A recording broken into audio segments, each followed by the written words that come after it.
Hello, everybody. This is Laren with the Fantasy Grounds Academy, and today I have Gabrielle De Bourg with us. She will be discussing her favorite rule set and some of her background in the gaming community, and also she's a published author. At the end of the show, we will publish the link so you can reach out to her. And so, without further ado, let's get going. So, how are you doing, Gabrielle?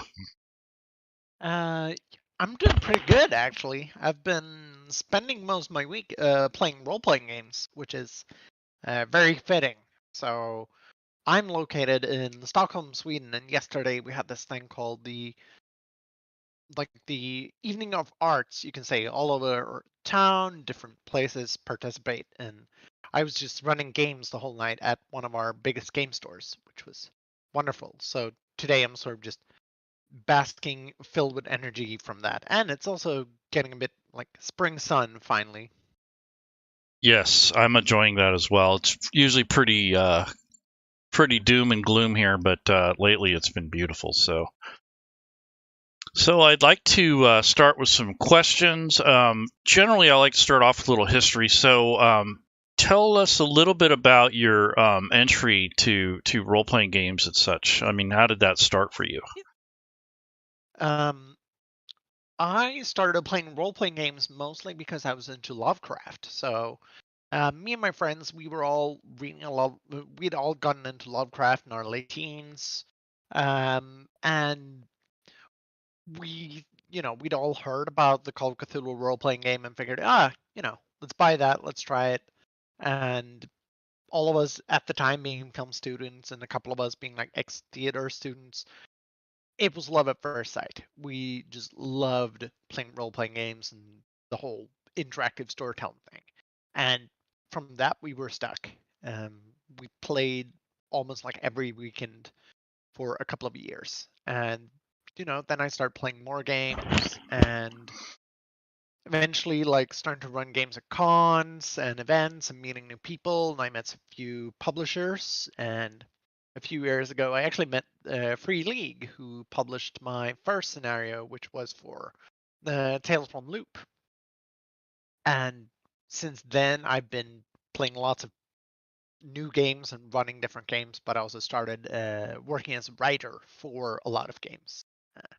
And I mostly tend to write scenarios or campaign, which I say like I get to do the fun part. Like I don't have to think about rule sets or coming up with lore and worlds. I get to come up with stories for all of these awesome and cool games, which is great. It's kind of right up your alley if you're like a game master or someone who likes Yep, to run games. That's definitely cool. I enjoy the story writing aspect as well. It really helps my mind. It's creative, and it kind of allows you to express yourself in different ways. So it's really cool. definitely. And like the narrative aspect has always been what drew me to role playing games. It's you know being an interactive narrative medium, it is also so unique because the experience I get to have in role playing games aren't really possible to replicate in any other medium because it's all about what you create each other at that moment in time around the table or online if you're playing through, say, for example, Fancy Grounds. Yeah. Speaking of which, have you used any VTTs to play yet? Yeah, I've used a few, so and this might get me, Banned. rolled up in tar, rolled up in tar, and covered in chicken feathers. But It's fine. Go uh, ahead. the ones I've used most have been Roll20, mostly because that has had scenarios I've had to play, um, and otherwise, like as I said, I'm more of a narrative player, so I haven't used a lot of VTTs most of the time when I run games. Right.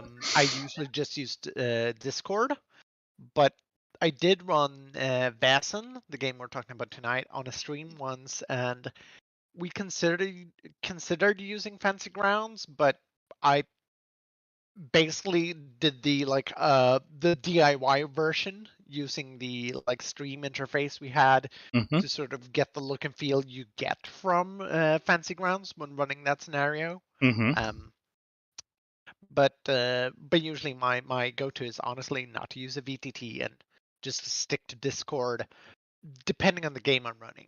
Like if Right. it's, So if if it's I'm not heavy on mechanics, you can run it any way you like. yeah, exactly. Like it's super easy to run some games very freeform, but I've played some D&D, for example, and then a VTT is such an awesome tool. Like I sort of feel if I was to run D&D or something that is a bit combat heavy, um, even in like person, I might just have everybody have roll 20 or fantasy grounds or something similar open because it's such a great tool to like do all the math and do all the mechanics. Yes.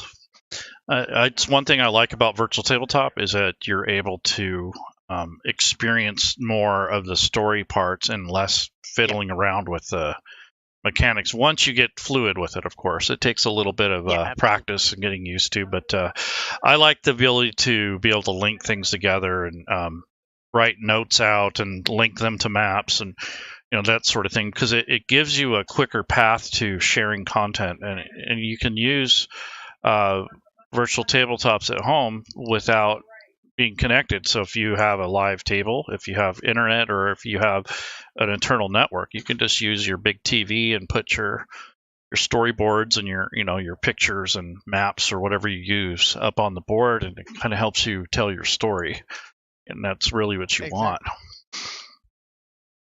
Very good. So I'm glad to know that you have at least used a virtual tabletop. Doesn't necessarily have to be Fantasy Grounds, and obviously during the pandemic we had to do something, right? So exactly. Okay, so my next question is going to be about your favorite rule sets. So obviously Vaesen, and I thought I read Call of Cthulhu. That's very up your alley. Yeah, like Call of Cthulhu was where I started, and it's something I also worked quite a bit with. But I worked with a lot of different games, and I've played a lot of different rule systems. And I think I have the absolute most boring answer when it comes to my favorite rule system, which is my favorite rule system are the rules to the game I'm currently playing, and the reason for that is mostly I've had a chance to play so many different games, and what I appreciate is how, like, when they're done well, they do such an amazing job of integrating the rule system to the type of game that you're playing. Um, so, for example, like especially like the modern Seventh Day edition of Call of Cthulhu, I think has really worked out how to use the like classic basic role playing rules, but with a more narrative and investigative focused aspect to the game. While the Vaesen rules, like so many of the free league rules, are very like. What's interesting there is seeing how they're all tweaked a bit for each game. Like I came from Tales from Loop, for example, which has amazing rules for playing that sort of Stranger Things, kids and bikes type of adventure mystery role playing game, which is very narrative focused, but it's also one of those where you can't die, so the stakes are very different. They're all based on the players, not essentially player versus game master. And I recently tried the One Ring, which had a very different system, but that was really good for a Lord of the Rings sort of different adventuring experience. So I'm more impressed when people can use mechanics and rule system to sell their world and especially and like get an experience out of it. Like recently, I've been running a lot of the Troubleshooters, which is an action adventure RPG based on like 60s style Franco-Belgian comics similar to Tintin or Spirou. So you basically have cartoon action adventures, and they've done a rule system that captures that very pulpy feel, but not pulpy as in, oh, we're all running around with guns, but it's more like 60s Batman kind of pulp. And just seeing how that works and differs from, say, a horror game, which will have a completely different mechanic. Yeah, I agree with you there. And the real magic in it, I believe, is if you're running the game, or even if you're telling a story, is that you learn to do that and adapt to whatever rule set it is you're playing, and learn how to interpret. If you use dice rolls or 50-50 rule or something like that, use the results as your degree of success or failure, or the comparison between, oh, you made it, as opposed to, oh, you jumped over the bridge and you nearly fell, but getting more into the storytelling aspect and not just the numbers or the percentages. So that getting to adapt the rule set into a story is probably the main art of running games and telling stories, and also just having that natural knack or desire to make believe. I mean, just like when we were younger, it was so much easier to just pick up a Star Wars figure. I even played Barbie dolls with my sister. So, and that's how I learned how to role play. Is you kind of make believe, or you pretend you're that person or that figure, and you kind of move it around and you interact with others. And I remember doing entire dialogues between the little figures, and that's kind of what it's like. But it's obviously more on an adult scale, but it's still that same base thing of make believe, and if you can do that, it helps, And definitely, and as I said, I'm a theater kid. I used to study theater back in high school, and that's also kind of how I got into role playing, because role playing has a lot of similarities to like improvised theater. And that was always the part that I thought was the most fun, because it was really about collectively coming up with the story.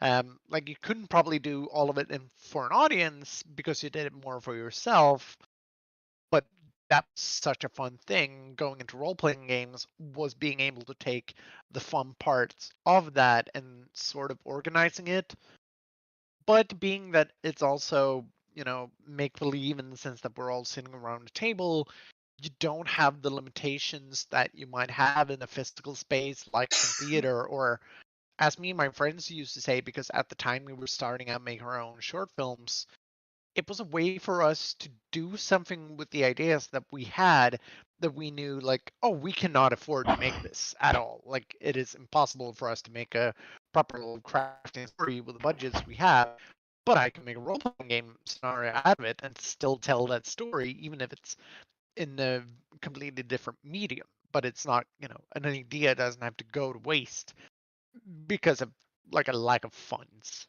essentially. Yeah, I agree that the fun of it is definitely pulling that type of experience. Even as a storyteller, I mean, even though I'm not the one playing, I'm playing along because I have all of the other characters to play. So yeah. Back to some stock questions here. Yeah. So do you have the time to write and play games and carry on with your normal day-to-day stuff, or are you pressed for time, or do you have freedom, or It really depends on how much time I have and how much time I have at work, but currently I mostly have time to play the stuff that I write, but it's also sort of what I like to prioritize. mm-hmm. I've come to realize, like, what I think is most fun is generally game mastering, and it's even more fun if it's a story from me. Um, but it's very much of an up and down. Um, so occasionally it can be a lot of time before I get time to play, and I do have a recurring group of friends that will play when we have time. But currently, I'm not part of any like recurring games. It'll be more, oh, let's do a little one shot here and a one shot here and a one shot here. And sometimes it'll be, we'll play a bit of a longer campaign, but I don't have any ongoing ones. And it's always fun to say like, hey guys, I really need to play this because I really have to play test it. So you can actually prioritize playing role playing games because occasionally it is part of work, because I know like, oh, I have to play this to be able to actually send this to a publisher, and this is the deadline, which is to yourself usually a very good motivator to actually get out and play. And the other nice thing is conventions are coming back and events, and I do a lot of convention and event role playing, which is lots of fun because you get to play with different people and new and old like sometimes you'll get to play with people you played with before, but you'll also get to play with complete strangers. And even more fun, a lot of the time you get to play with people who's never played a role-playing game and get to introduce them to the hobby. And that's something I really enjoy. But I also have, like, I'm not working full time because I actually need to work part time to be able to focus on my role-playing game writing. So it is part of my actual work. So that's also how I balance writing, working, and playing, is Makes to sense. actually have the time. Yeah, Yeah, which I is like that you play test, because I don't know how many yeah. times I've looked through content and I said, did the person who write this ever run it? I mean, it's like, Yeah. yeah, that's great. But between you and me, I usually try to play test. Um, it depends on time. Mm-hmm. Occasionally, like how much time I have to know if I'll have the time to play test. And I'd also say, and also like how finished the game itself is. Occasionally, you'll write something where the game itself is very far from finished, or at least when you're writing it up until the time that you're doing editing, so you can't really properly play test it. And even better, sometimes you'll even have other people play testing it, which is which can sometimes be even more worth it. And I'd also say that it really depends the game I'm writing for, how much I feel the need to play test. Um, if it's for a game I've worked with before that I'm really familiar with, I playtest more for the sake of like, oh, it'll be fun to preview it. But a lot of the time I might just, you know, I've ran this game, I'm very familiar with it. I know, like, I've read enough to it that I generally have a good feeling of what works and not, or at least what I'd gather out of a playtest wouldn't be as much worth compared to what someone else might get out of it, or the feedback I'd get from editors, because I'll still be sort of locked into my headspace compared to what somebody else might do. But I Right. generally try to play test. Yeah, I And get it. like that's also one of the good things about having cons back is, if it lines up, you can actually play test your scenarios at a con, which is generally the absolute best place to play test. Because you'll have, you'll run games yourself, but you'll also have different game masters and different groups running it. So you'll get so much feedback. And you can really see the tweaks that needs to be done and how to work it out and work out any different kinks. So the only part is just learning how to balance all the free feedback. Like Right. that's like one of the big things about feedback is knowing what to change and knowing when you sometimes don't need to change, Yep. especially if you're not running a game yourself, because occasionally you'll get people saying like, oh, this part didn't work well. And I one time talked to someone who had played one of my scenarios not run by me during a convention, and he said, oh, we didn't get that this part was super important.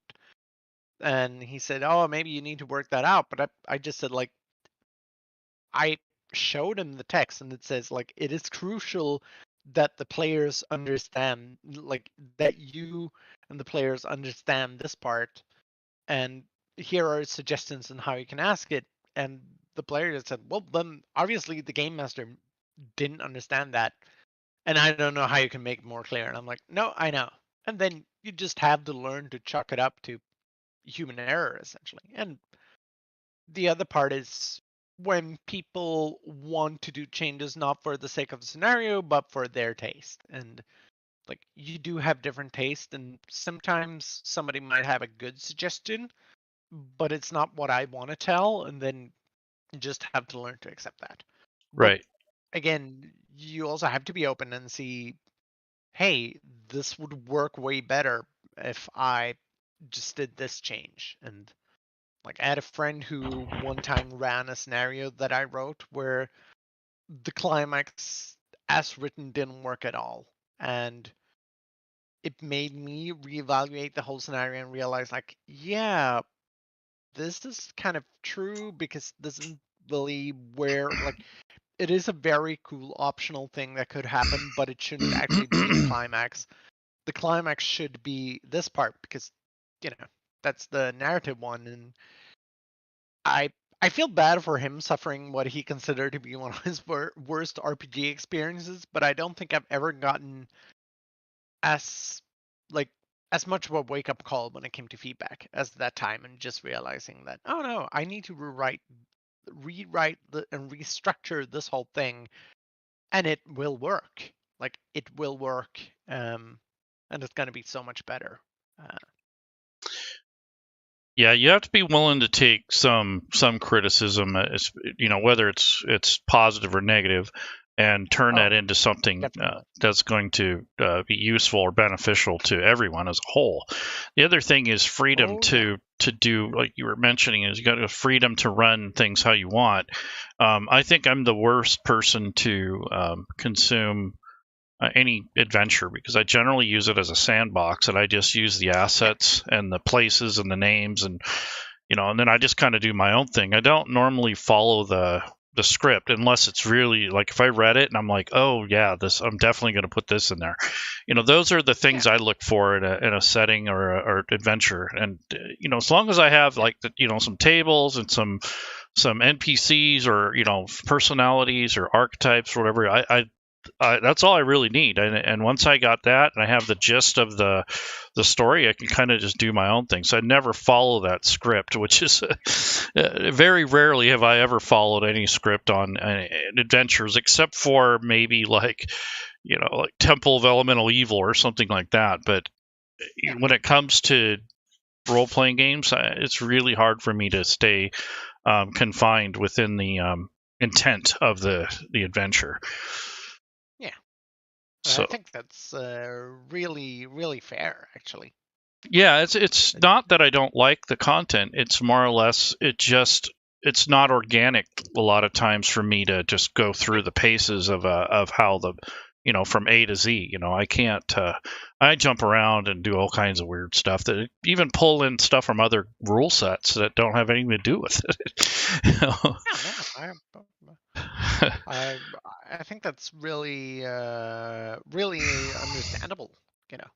Yeah, it comes with time though. Like when you first start off, you don't generally have those kind of ideas, or maybe you're not familiar enough with what you're running. But eventually, though, you start to realize that you are the boss, or you are the creator, and these are just Yeah. tools. You don't necessarily have a roadmap to take you all the way through an adventure. And No. once you Like get to that that's point, that's when you've kind of passed into the more advanced realm of running games. that's like one of the small things I always consider about that when I'm writing is so much of the time I'll even write this is a thing that can happen, or this might go this way, like to always use slightly vague language Mm-hmm. because it's such a subtle thing, but just to have people understand that yeah, this is it's you're supposed to create the story out of this text, and you don't have to think of it as like a rigid script. So this is what they might do, but if you come up with something else that's totally valid, then occasionally I might feel that you go against my intent, but that's your thing, and then you have to learn to live with you know Mm-hmm. with that, but it's even those, just putting the small things of how it can work out really matters to me. And I always see role-playing game writing as like the things that will be really rigid are the things that happened.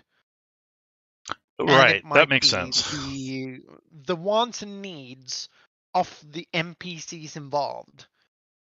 The rest gets very loose, and the longer into you get, like the longer into I get when it comes to a scenario, the looser it goes. Like even the climax, I'll usually throw in lots of different suggestions and saying like, here are some possibilities of how it might end, and maybe you want to try and talk the villain down, or join them, or gather a bunch of villagers and burn and torch the place, or escape, or like here's a bunch of different ways to end it.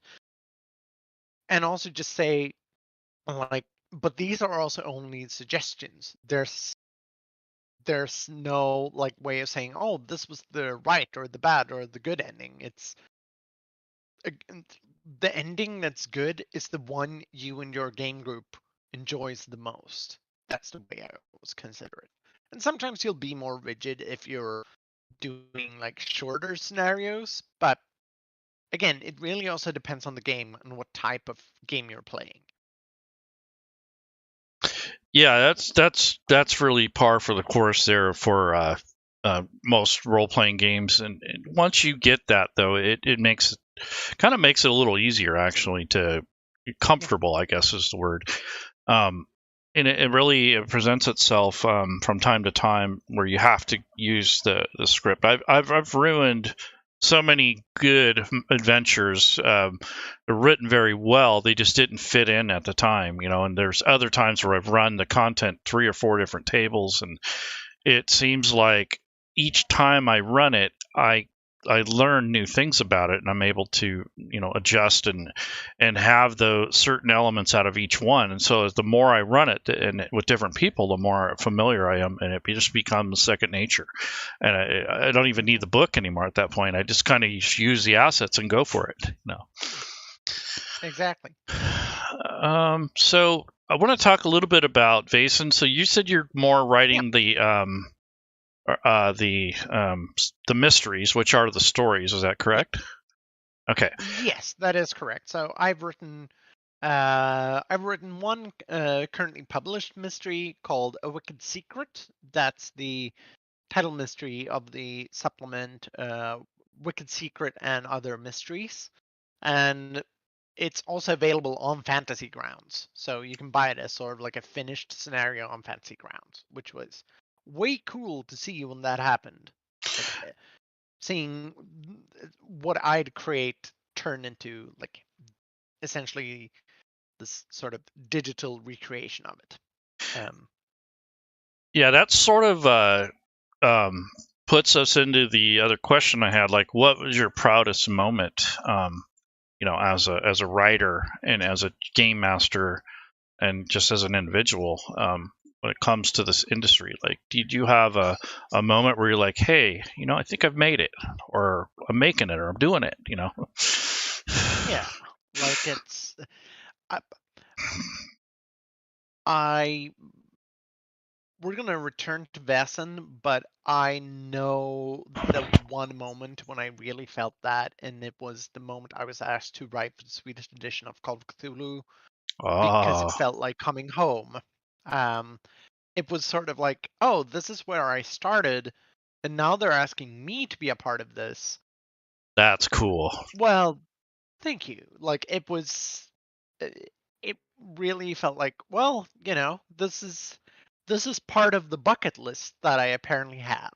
Like I got to write to the game that got me started and I've been very closely sort of tied to, and that was one of the big ones. The other, like the first one, was just seeing my name in a published product. That Hmm. was beyond cool, which was it was for Tales from Loop, which was really like my favorite game at the time, and that felt unreal. And then, of course, the other part of making it was being at the first con, running a scenario that I'd written, and hearing other people play it when I wasn't there.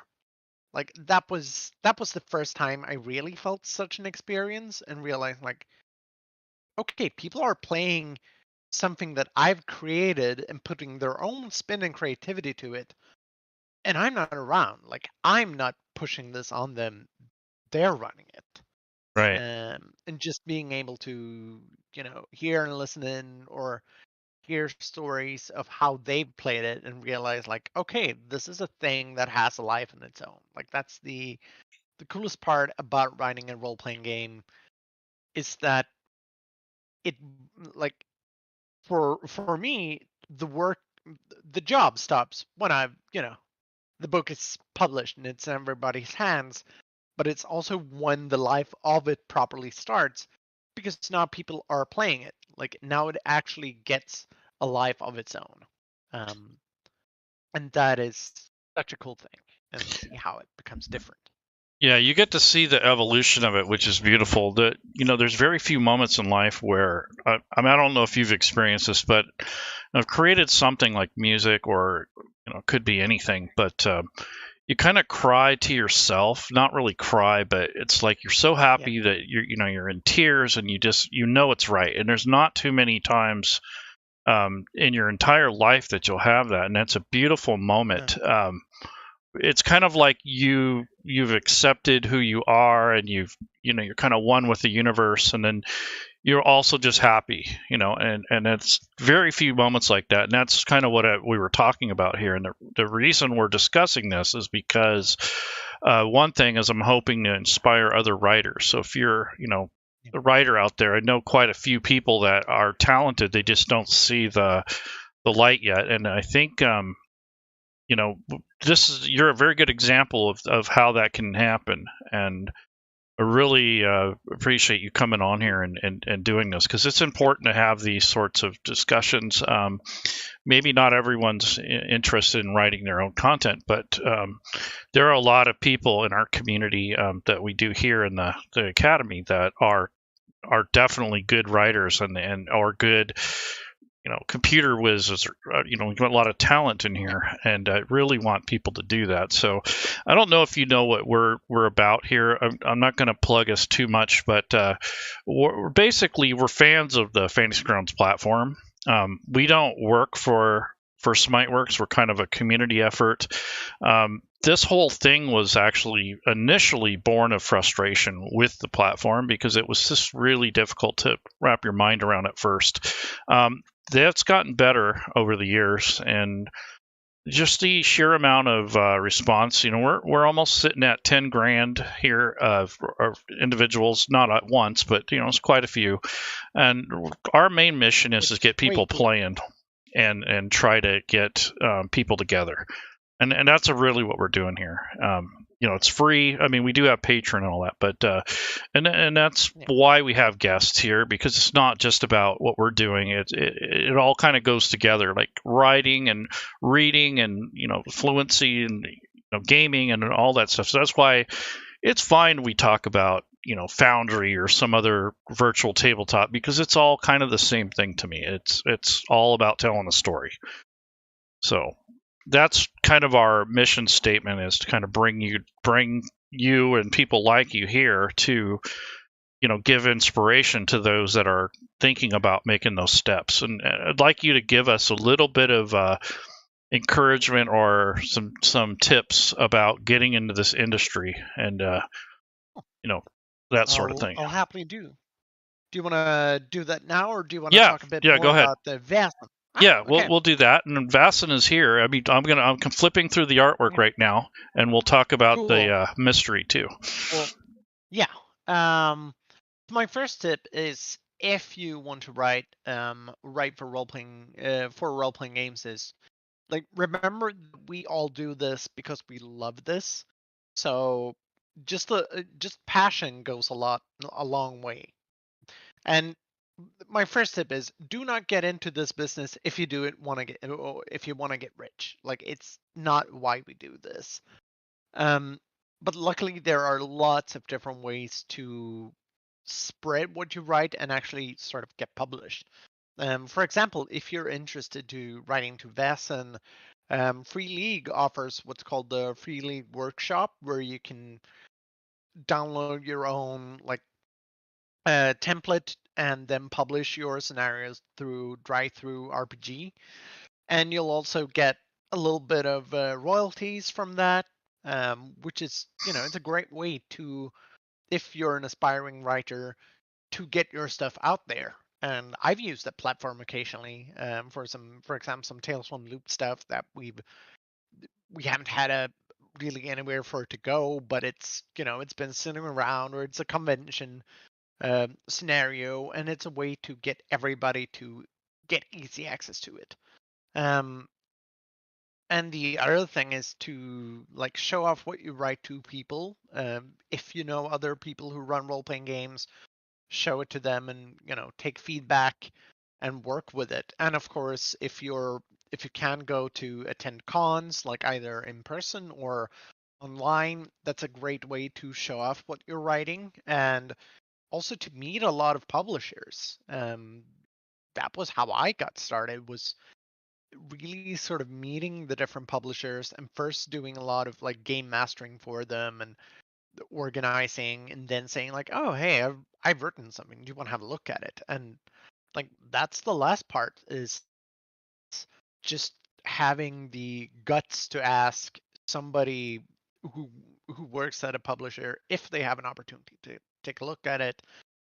And also don't feel brought down if you get told no, or you know because a lot of the time it'll just be like they might not have a possibility to look at it right now or there, but you know opportunity might arise one day, and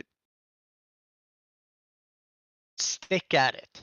Like you have to be tenacious. That's the thing about every creative business, is it's not going to happen if you don't try and stick to it. Um, and it's not really about saying like, oh, everybody's going to become super famous if you just have the tenacity for it. It's not so much about that. It's just saying like, it's the unfortunate reality is rejection is a thing, and you can tell when people want to, and if you're a person that's passionate and wants to, that's also going to get you a long way. And of course, just being nice to people. Um, you have to remember that for a lot of us who are doing this, it is a job. So to a certain extent, that means that like, yes, you have to be able to do things that are good and that can be published, but you also have to be somebody that people just likes to hire. Like just being nice, friendly, um, that's also going to go a long way to just, if nothing else, just having you network. Um, but my first tip is to get started. Um, Look at scenarios you like, see how they're written, and a lot of games are really nice in that they really do include a section on like how do you construct scenarios for this game. If you want to write for a game, for example. Vaesen has an amazing section on that, on how to create mysteries, and I've written like both of those mysteries I've written. I've had that and other mysteries up to sort of cross-reference what I'm writing to make sure the structure is right, to see, okay, what am I missing? What have they done that I should do? Because it really helps to like inspire, but um, still work well for that game. And again, of course, like make use of any content creation programs that are around. Highly recommended, especially if it's for like a bigger game. There's lots for Chaosium and D&D and all of Free League stuff, essentially. And if you ever have an idea for a role-playing game of your own, do talk to other people who publish their own games, because most of us will help and share knowledge. And with crowdfunding, it's way easier to get things done and published than it ever was before. Yeah, I've seen a lot of really successful Kickstarters, and people that are doing these aren't necessarily highly trained individuals that have an English major. I mean, these are people like us that just love gaming and they just have that creative outlet. And it's not the end of the world if it doesn't fund the first time either. It's one of those things where it depends on the content you're making, but generally they do well. I mean, I think it's probably anywhere. I mean, if I had to put a number on it without knowing anything, I'd think at least 70% of those things fund. I don't think I've seen too many fail.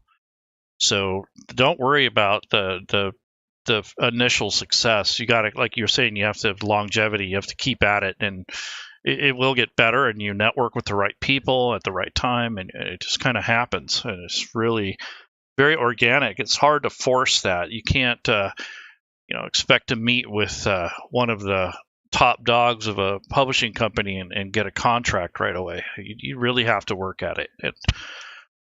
Putting in that work is important.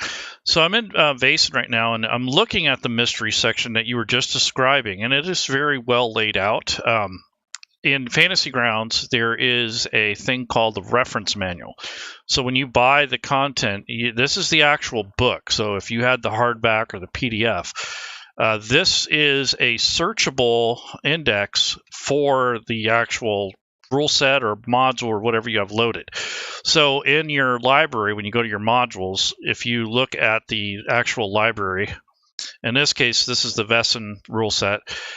When you click on a book, you can see the reference manual. There's direct links to images, equipment, all those sort of things. So it kind of gives you quicker access instead of flipping through a book. Now, I'm not saying this replaces flipping through a book because I like the smell of paper and having it in my hands, but this is probably the next best thing if you cannot play face-to-face, whether you're playing on Fantasy Grounds or any other VTT. The thing I really like is the searchability. So in this mysteries thing, give me something to search for, a name or place or...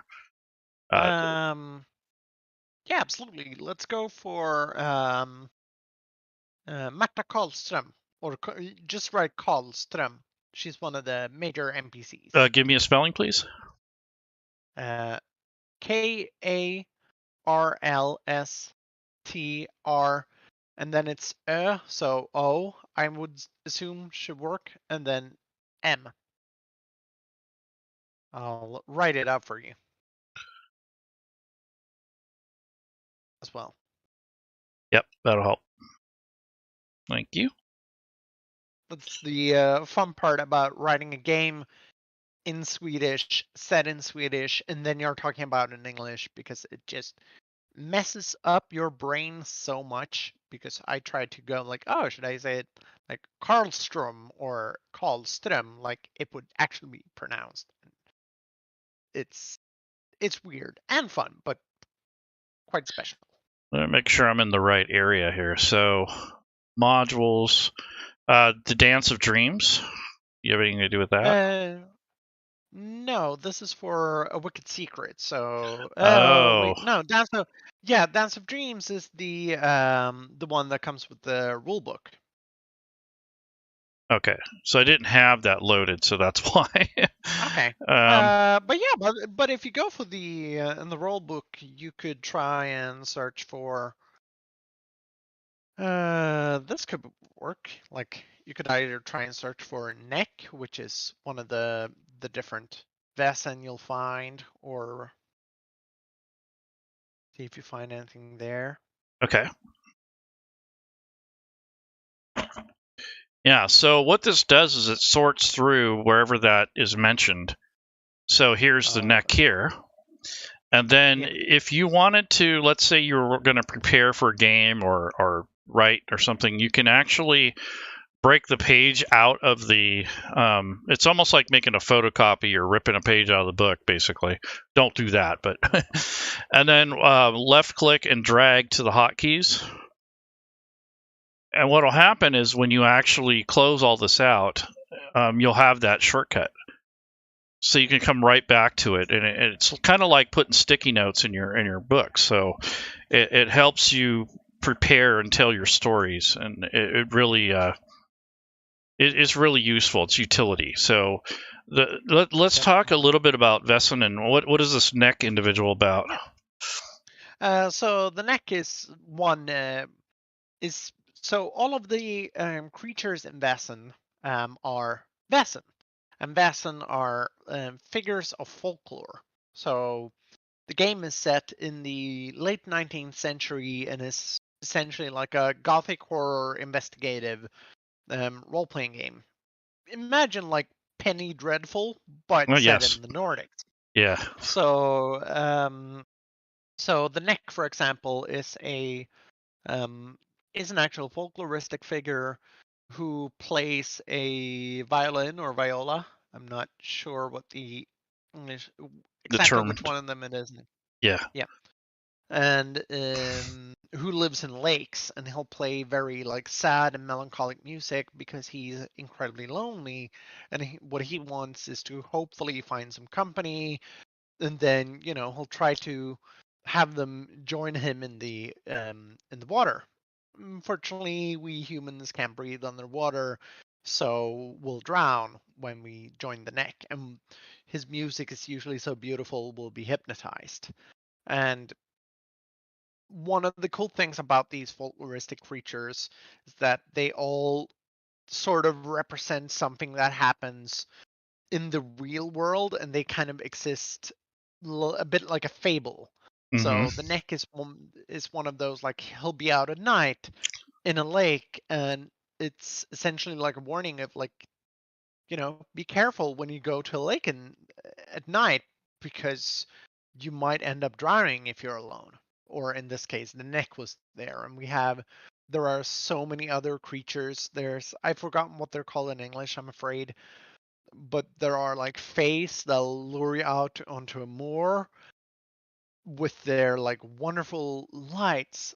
But what'll happen is, if you're unlucky, you might end up, or moor swamp, you might end up getting stuck somewhere, and again, like, drown in a sinkhole, which was based on, light phenomenon that can happen around swamps, and people would occasionally get stuck.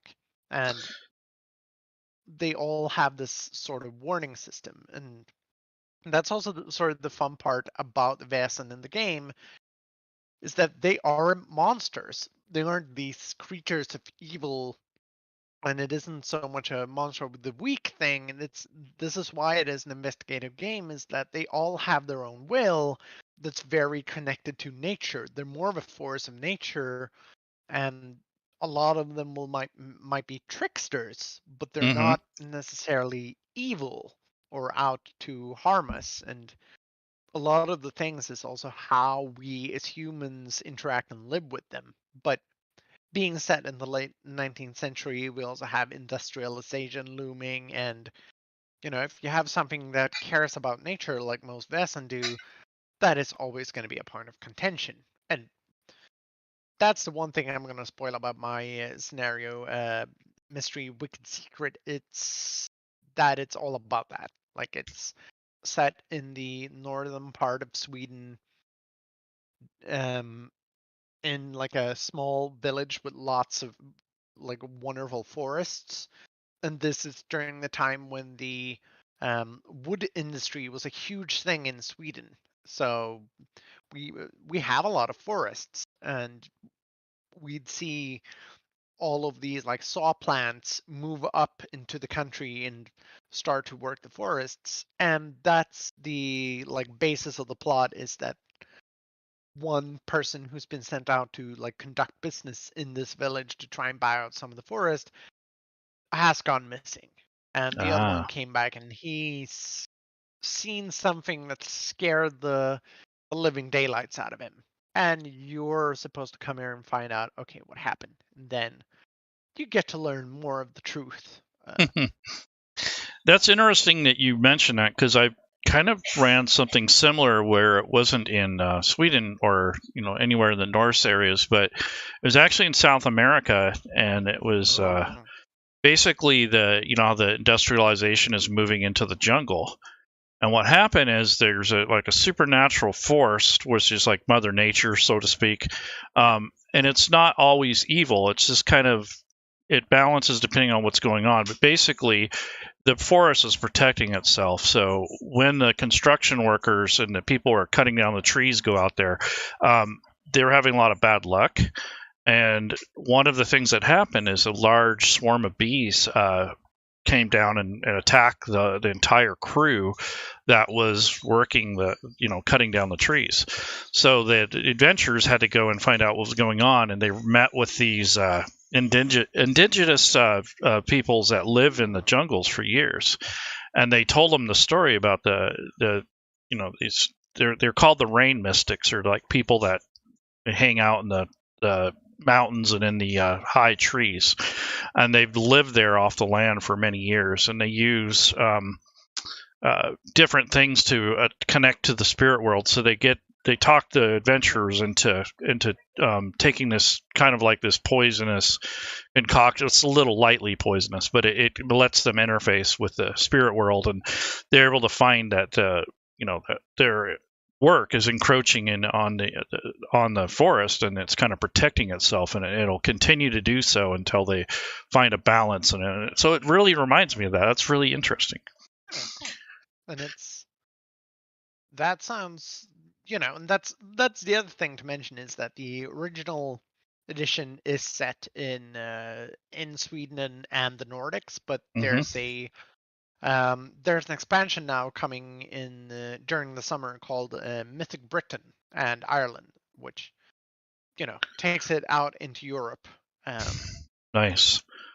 And that one, I think, is going to be a lot of fun, and it's also such a great environment, if for those kind of classic Gothic horror stories.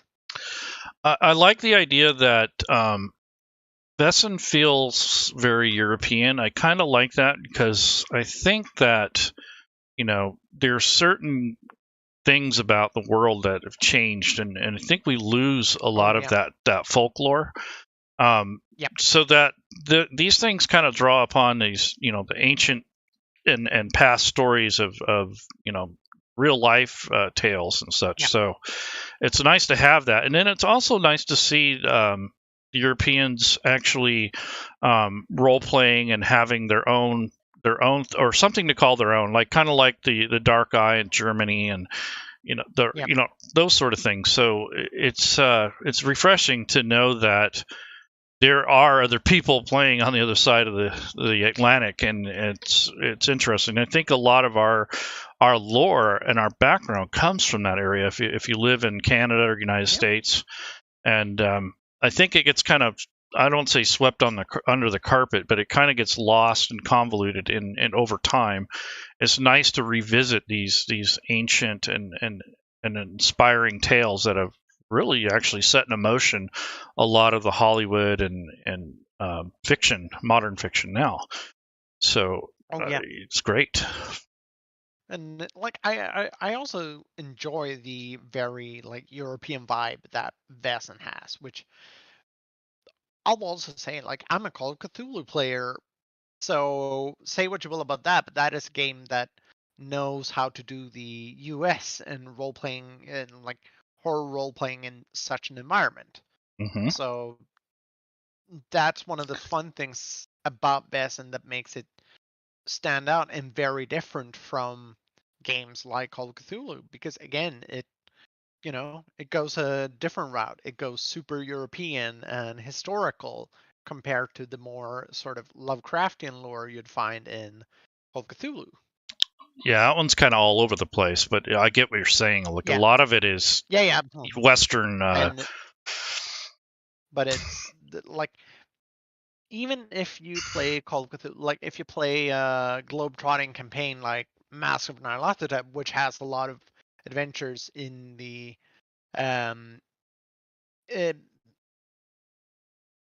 in the UK, for example, and in Europe, it usually still assumes you have American investigators. And of course, we've had things like Cthulhu by Gaslight, but that's also very much based on, again, still with the like Lovecraftian, more American approach to horror and Mm-hmm. where it comes from. And that's the fun part about Vaesen. It goes very like folk horror and European history and where that horror comes from, which, but like you say, there is also a lot of that in US history and especially like old folklore. And of course, not forgetting about indigenous people. Like that's a great, like if you want to run Vaesen in an American setting, one of the first things I thought it was just like, yeah, like look at um indigenous people's folkloric tales because they have a lot of things common with Vaesen. Um, and a lot of them would make great Vaesen if you're playing it. Like just like take a Vendigo for example, and here Mm-hmm. you could actually run it like the more proper spirits that they are, not the usual cannibalistic monsters that a lot of people will just blindly portray him as. And to be able to actually capture more of the like nuance of such a monster, not monster, but such a tale. Well, I can tell you one thing. I'll have to admit, I love horror, and some of the elements that Yeah. I'm fond of are the unknown, like just not even Oh yeah. like you said, like a monster coming out. It's just like it's like those endings where you have this mystery unsolved, or like you know that the evil's not gone and it's still there, at the end of a movie or a book. One of the things that really freaks me out, like I get scared, is creepy kids. That's like my number Ah. one.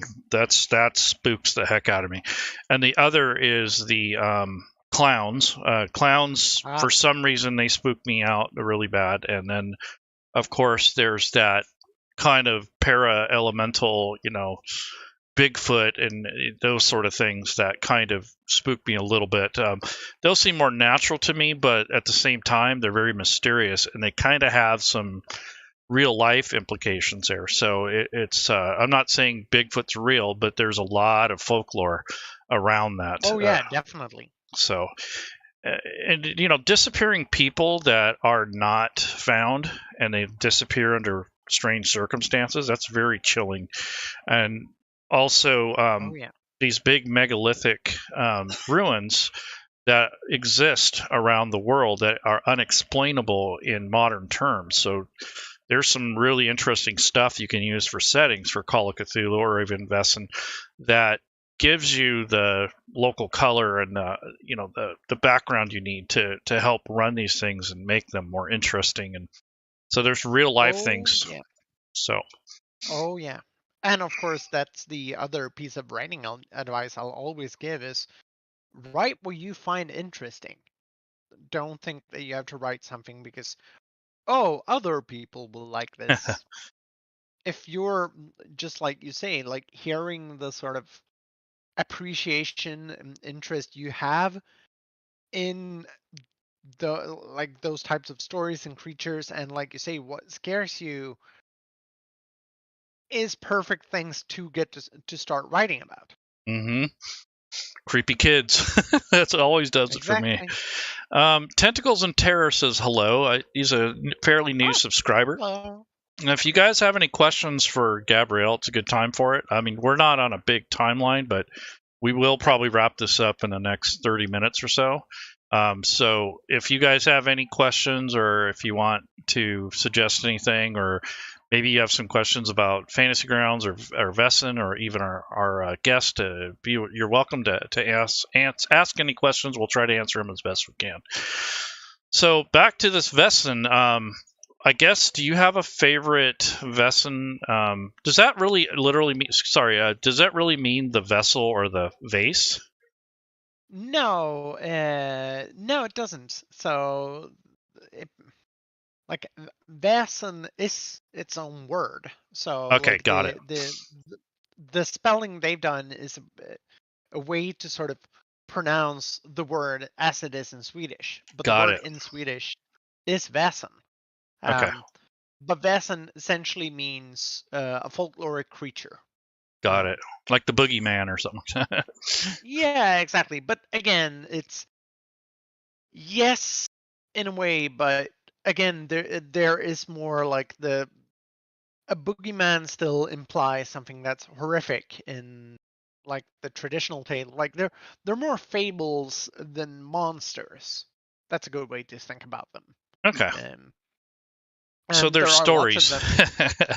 Yeah, they're stories because they usually have but they're not established stories like fables might be. Because like in fables, you'll have a very established story. In when it comes to like folkloric Vaesen or folklore creatures, what they borrow from fables is that they usually have a moral to it. So one of the big ones is I'm not sure what I think they're just called tomte in the English book as well, but they're gnomes essentially. Like their thing is that they're mischievous, but they'll help out if you're nice to them. So, put out some food to them and act nice around the house, and they'll be nice to you. But if you're not, they might end up causing a mess because they're mischievous little creatures. And again, this is sort of rooted in everything from, you know, creatures you'd actually have living around, like, say, rats or mice, to just in general, like, there's a moral of it to, like, keep your places clean, take care of your farm. And like I mentioned earlier, with the examples of like, do not go out into the moors at night because the face will get you. When Yeah. in reality, it's more like, oh no, you might step in a sinkhole. So that's Right. the moral fable aspect of it. I see. It's like you said, like warnings, so to speak, to keep people away Yeah, or safe. Or and a lot of them will have like warnings or omens, and but some of them are more just for the heck of it fun. And I mean, some of them are more like legendary beasts. There are still some in the book that I think everybody's familiar with, like the Kraken, which is, huge mythological underwater sea creature. Mhm. And you have dragons and trolls, and which have also been around in folklore for forever, essentially. Well, I wanted to rewrite a scenario for Call of Cthulhu, or maybe even Vaesen for Yeah. based on the movie Don't Be Afraid of the Dark, Sally, where those little gnome things live Yep. in the fireplace. Oh. That is creepy. And that will work, but would likely work great for Vaesen. Yeah, because it has that folklore, but then it has this mysterious creepiness. And instead of having like little creatures running around, and you kind of get the impression in the movie, depending on which version you see, that maybe the woman is just going crazy, but there's no way to verify that if you're looking at it from top down. Or Yeah. if you look at it through her eyes, she's seeing these little creepy things. But in the play, when you play this scenario out, or when you're finishing up, you might go and look in the fireplace and find these little bones that don't make sense. They're little human bones or something. So it could make that really creepy, and you don't have to have little monsters running around. They could just be people going insane, that sort of thing. And Yeah. so yeah, that's something I've wanted to do. Even if it was a D&D type thing, but I thought that D&D kind of takes it over the top, and you're expected to have this fight with these little goblins or these little gnomes, and I didn't really want that. I wanted more of the mystery and the scariness and the the unknown, and not just, okay, I got a sword and a magic missile and I'm just going to fireball the whole place where they live, that sort of thing. So yeah, so I don't know if you saw that movie, but that was I creepy. haven't seen that, but I should likely try and check it out. It is spooky. It is based. It's very European. I mean, there was an American version made, but the initial one Oh. in the 70s, I believe, is when it came out, or the early 80s. It was really creepy. It's just kind of British. Oh. Yeah, no. Thanks for the tip. That sounds like some great Vaesen inspiration as well. Yes, So. and that's definitely one of my top movies for being scared.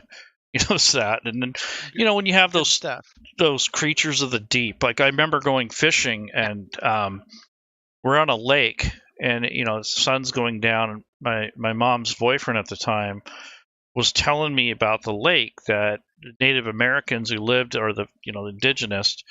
What is the name of that movie you said? Oh, it's called "Don't Be Afraid of the Dark," and the working title is Sally.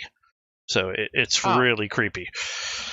But anyway, so the lake story was that the Native Americans in the area would use the lake for water, and normally you can't drink lake water without boiling it.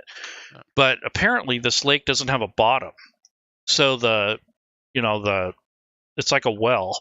So the thing that creeped me out was that there has to be a bottom. And I remember thinking about that the whole time we were there, and I was almost afraid to go into the boat because I was afraid if I drowned, I'd never be found. Now it's kind of the kind of creepiness that I want to imply in a story that I write for Vaesen or Call of Cthulhu.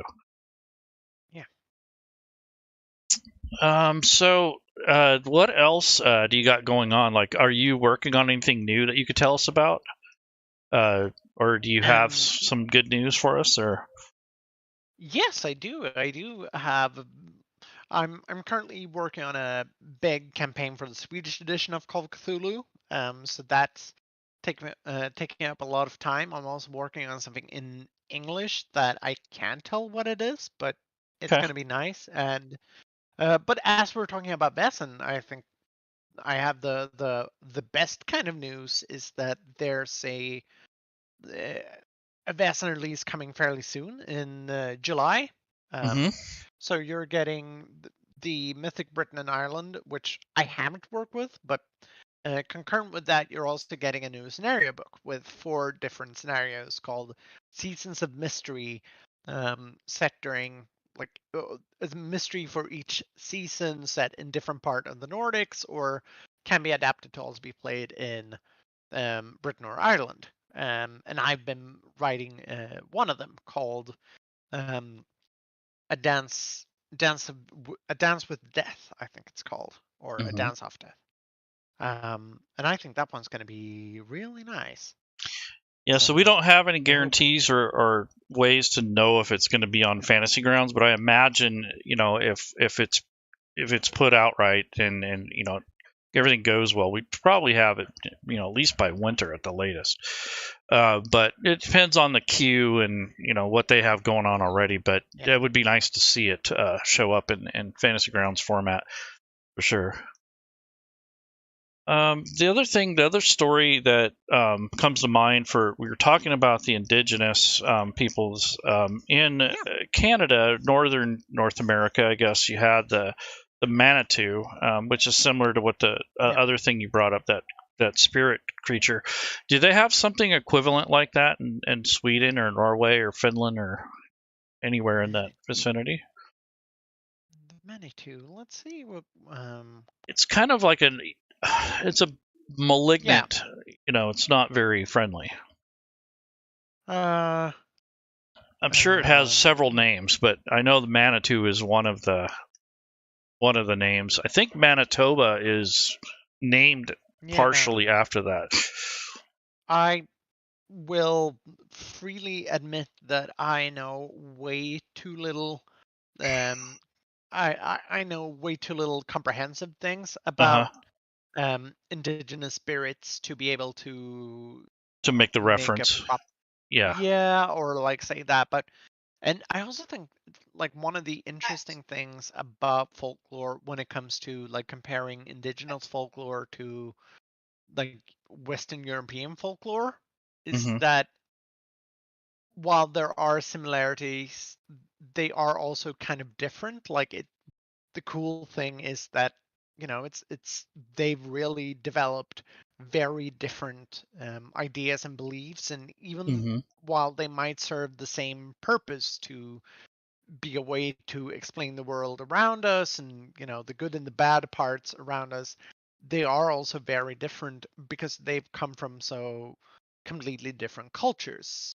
Like if we're talking about indigenous spirits, they weren't comparing that to say voodoo, which is something where we've seen where you have original indigenous beliefs mixed with Western culture and sort of creating a new culture, because voodoo again was a way of sort of adapting West African religions with influence from the West when people were enslaved, is that indigenous religions wasn't. It developed differently Thank you. from the ones that we had in Europe.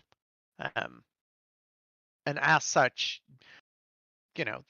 they can yeah, they have a tendency to be kind of different. But I also think that's one of the interesting things about them, is how they can differ.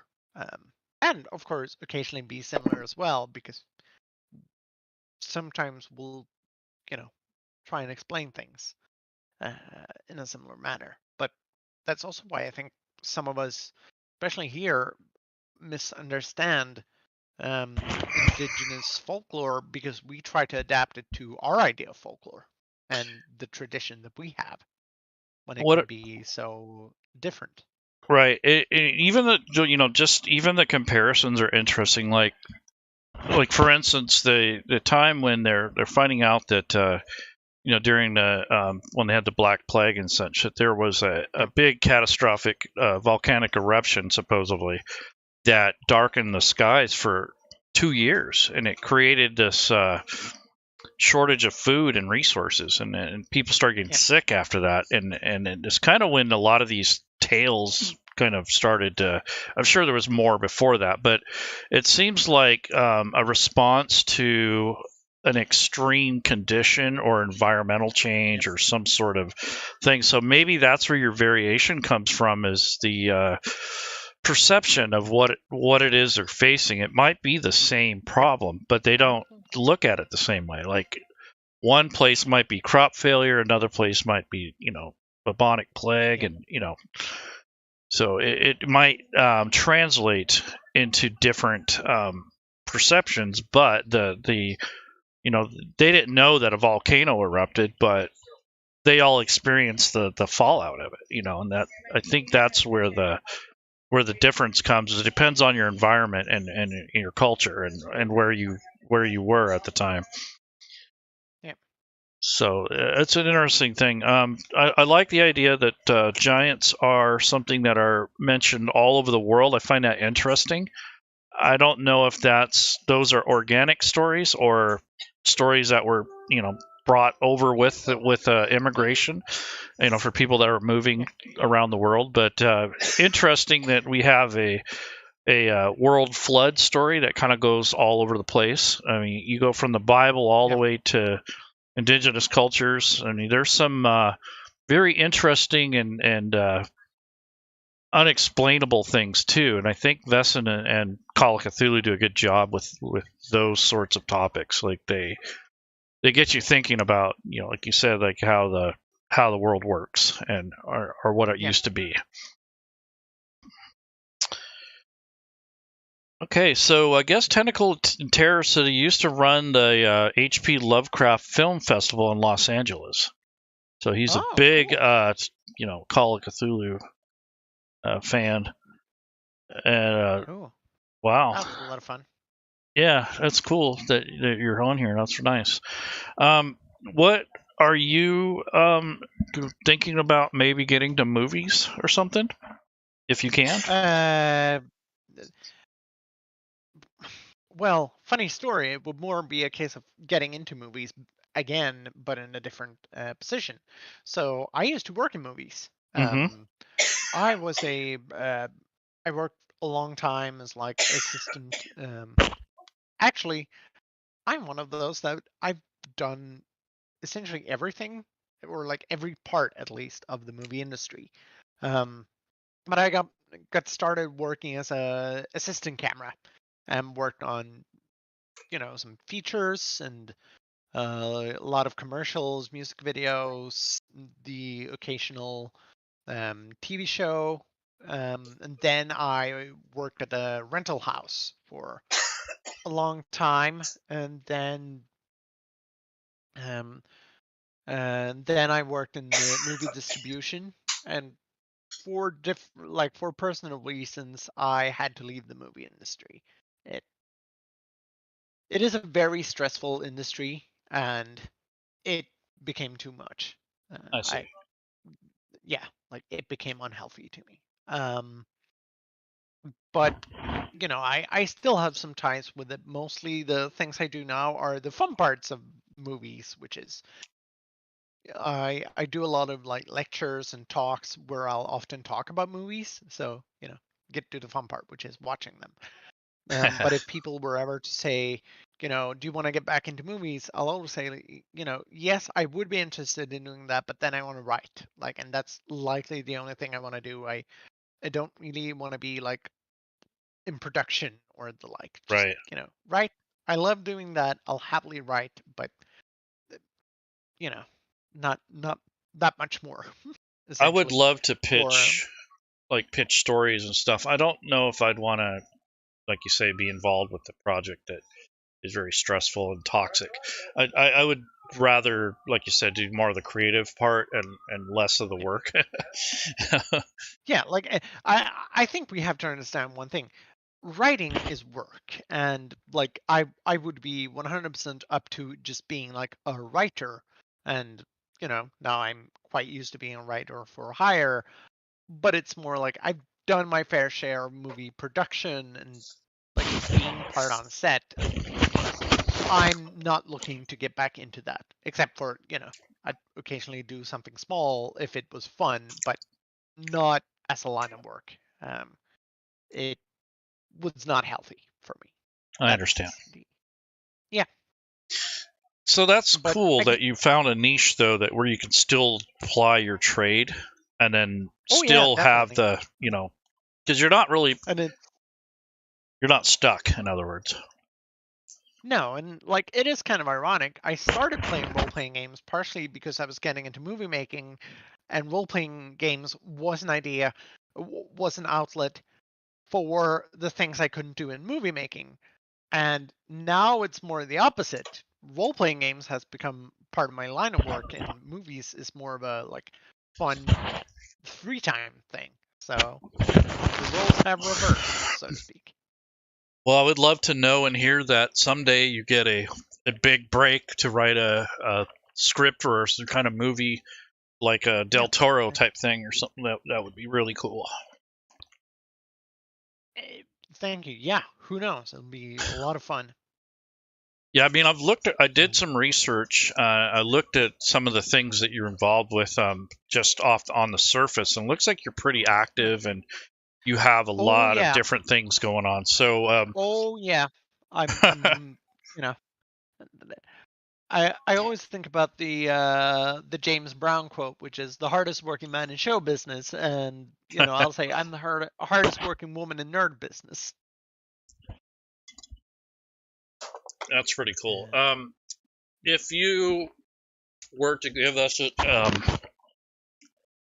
where do you prefer to be contacted if someone wanted to reach out to you and yeah, ask you questions about Vaesen or your career? Or yeah.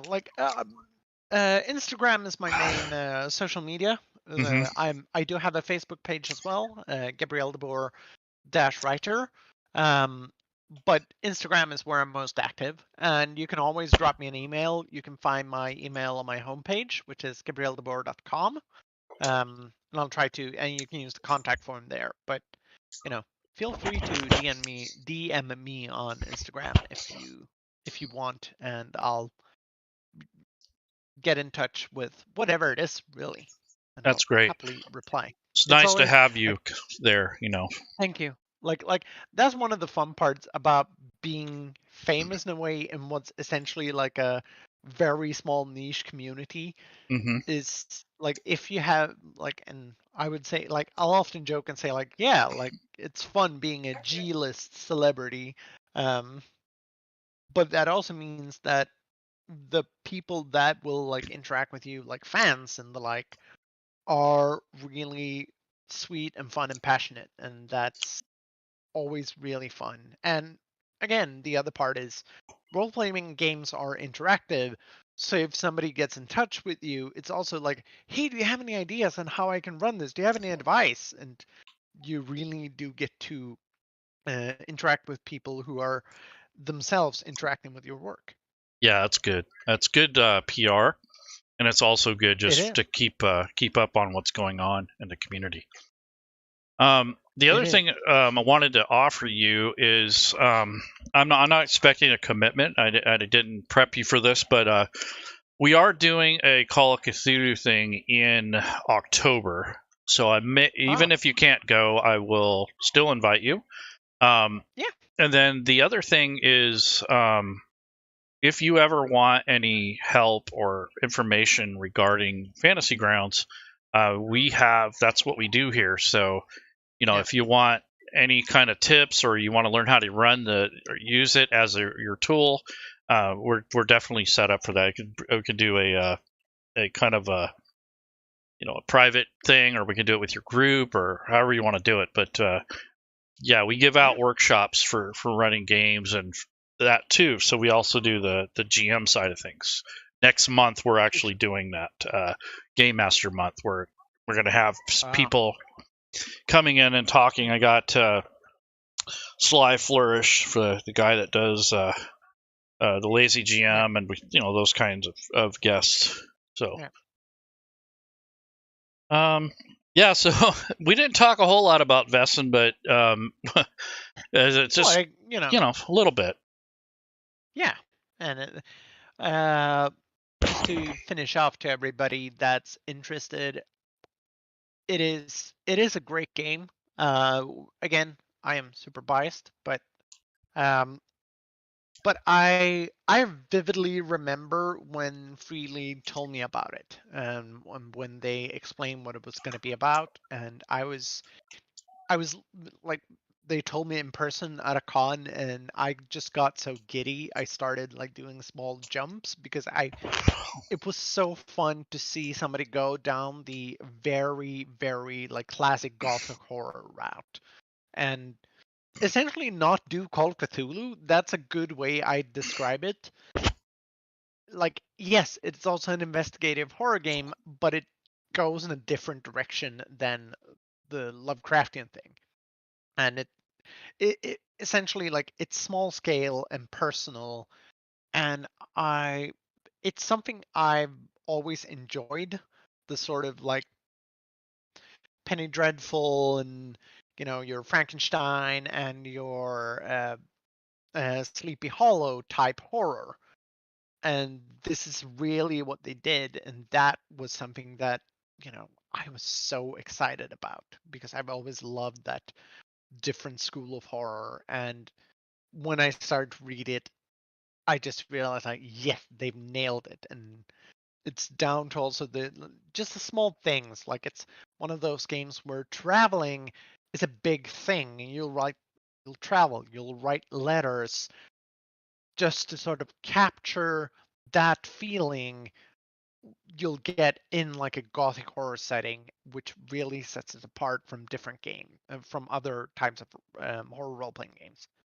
And I think they nailed that. And again, the rules are very easy to grasp and get into, which is also a lot of fun. So it's not way too mechanical, and it's easy to get people playing, which I think is always an important aspect of every game. Is if you can get people who aren't well versed in role playing games to get started, that's a great thing. And also, it is available on virtual tabletops, which I think is it's a treat because it really does help new people get into the game, but also give some great tools on how to play it. Yeah, it kind of evolutionizes That's how we play. my ending pitch, so to speak, about Vaesen. Well, I Why you appreciate should that. check it out. Yeah, and partially for me, just to talk about it, like it's a game I personally really enjoy. Yeah, I think that's a really cool rule set. I mean, it's definitely something that I like. I'm really a Call of Cthulhu fan, so it's definitely up my alley. I just got my own Yeah, personal copy, so it yeah, will it will definitely be in my wheelhouse of games that I want to run. Free League's done a good job with their artwork, the distribution. Oh yeah. Seeing their content is really high quality. So I'm really happy and honored to have them get us together, and I want to appreciate the help that I got from Free League and from Smiteworks. They made this happen to get us together like this and be able to talk about things that we love, which is role playing games. And Fantasy Grounds is just another way to tell a story, and it kind of shows that there's some diversity involved here. It's not always just the same thing over and over and over. So thank you very much, Gabrielle. This was really fun. And thanks for having me. Yeah, no problem. I would definitely like to have you back sometime if you're not knee deep into a project. So we're looking at October. You can always get in touch with me. Yep. Yeah. Well, we'll see what happens. October is it's a lovely month, and that's because I'm born in October as well. Like being a horror fan and having your birthday in October means you have it's a treat. That's all I can say. Yeah, we're gonna invite Chaosium to that, so get them involved, and also some other writers that do Call of Cthulhu, because that's going to be our main thing. We're going to have a little bit of Ravenloft and those sort of things to appeal to the masses, and then we'll have, but our main focus will be the Call of Cthulhu and horror based, vampire and those sort of things. So that sounds like a lot of fun. Yep. And it won't necessarily be Halloween. I don't know if I don't know. Some people don't even observe Halloween, so we'll do something a little bit more on the Gothic thing. And hello, Alex Kopp. Nice to see you. So we had a little shout out there on the stream. If you guys have any last minute questions for Gabrielle, it's just time to do it. I mean, if you want to talk to one of the queens of the up and coming queens of horror, you got it right here. Thanks. Okay, so I think we'll call it a night, and let you get some rest, and hopefully you'll get some sleep tonight, and tomorrow wake up and make your next masterpiece. Thank you. Yeah, yep. I've got lots of fun stuff working on that much I can say. So it'll be fun to see what people think once it shows up. Watch that movie. It is spooky. I'm gonna put on my letterbox list. So all right, you guys, this is Laren with the Fantasy Grounds Academy, and we're going to conclude this chat with Gabrielle De Bourg. Hopefully you guys will be around Tuesday when we do the Alien rule set, and we'll have the authors and also the developers from Fantasy Grounds, and then we're going to have some super fans. So you want to stay tuned for that, and that'll be this Tuesday around the same time. So a lot of us should be at work, so it'll be archived, so don't worry about that. And any links or anything that has to do with this rule set or with Gabrielle will be in the description at the end of the video. So take care, everyone.